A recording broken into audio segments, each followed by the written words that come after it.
Hey everybody, this is John here from Most City Reptiles, and today we're going to be talking about crested geckos and how to take care of them.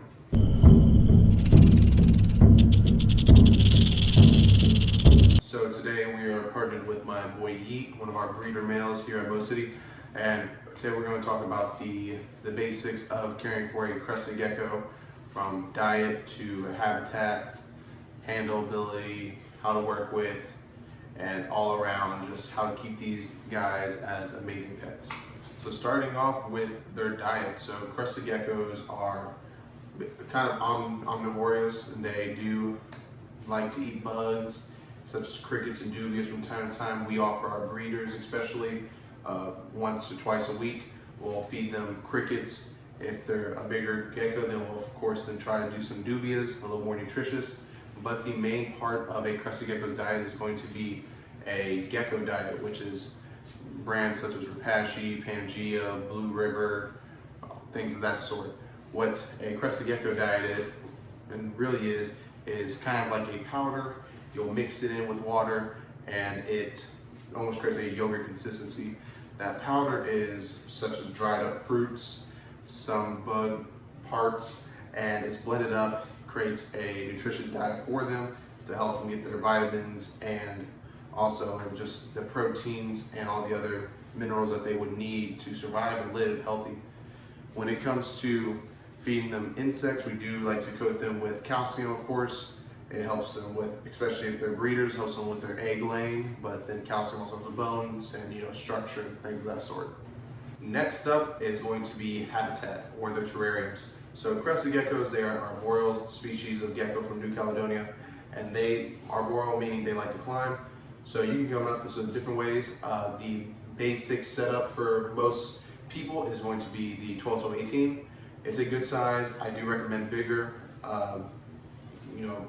Something like an 18, 24, or anything bigger really. You want to have it enough to where they can climb, find their food, have a lot of hiding spaces, and also they do tend to leap a lot. So giving them enough room to jump while climb is very beneficial for them.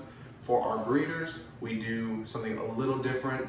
For some of them, we also use totes, or like the storage bins, and we'll of course do like paper towels and do the pool noodles, and then of course fake foliage, or foliage, my bad. That just helps us with the breeding project, the breeding purposes. And then some of ours are in bioactive setups that are at minimum 12 to 18.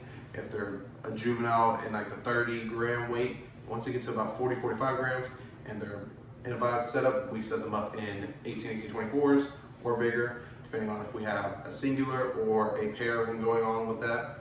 And then again, some of them, we'll show you a video right here on some of the enclosures that we do.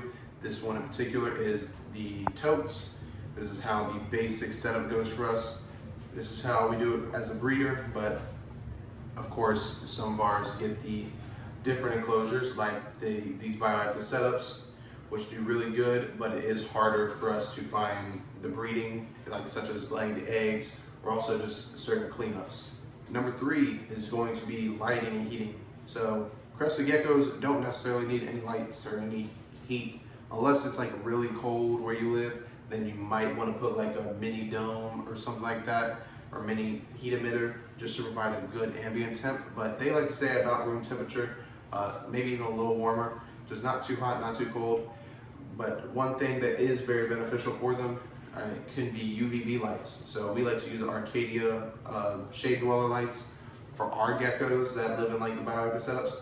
It provides a good level of UVB while not being too much or too bright. That's why shade dweller really works. But opposed to like basking lights and such is not needed, unless of course you live in a cold area. If you do have a bioactive setup, then of course go and get some type of plant light. The plant lights help with the plant growth and does provide a day and night cycle for the gecko. And from some brands you can get it at is of course Arcadia, and then our favorite is the Biodude. Biodude has really good UVB lights, and also their solar grows do really good for bioactive setups. Handling a crested gecko, or I guess number 4 is going to be handleability. Handling your crested gecko is honestly probably one of the easier reptiles to work with.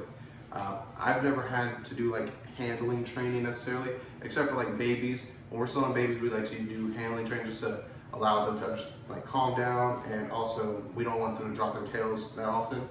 But like we eat right here, he is looking amazing right now, semi-fired up, but he is real chill. He is one of our breeders and one of our program animals.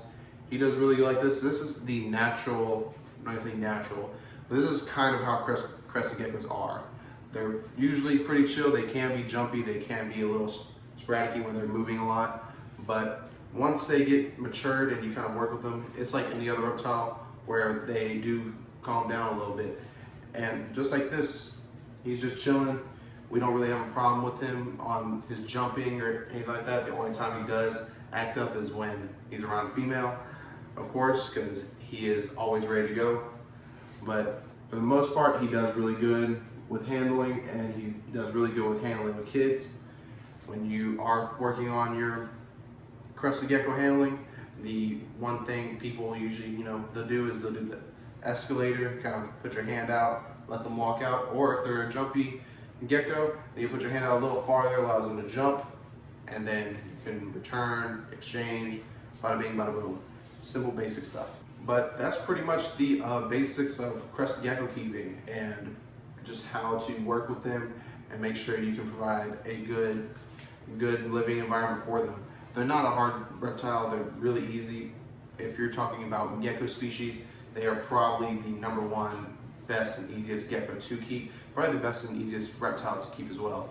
They do real good in smaller environments, not saying minimize their enclosure size, but if you're minimal on space, then of course their enclosures don't need to be too big, and it works good with kids, families, handling, and just the way their diet is.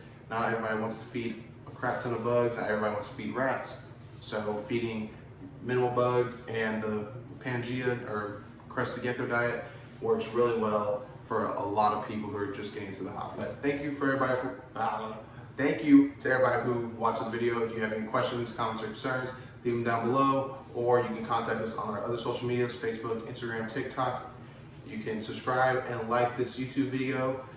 We should have more videos coming out soon, trying to get better at creating more consistent videos. I created one like 2 months ago and then left because we moved. That's another thing. We moved. We're trying to get things set up. Things are in progress. But if you have any questions, be free to message us. If you're interested in any of our crested geckos, isopods, or bioactive supplies, then hit us up on our Morph Market or our social medias. We're more than happy to help you. Thank you very much for watching. We'll catch you next time.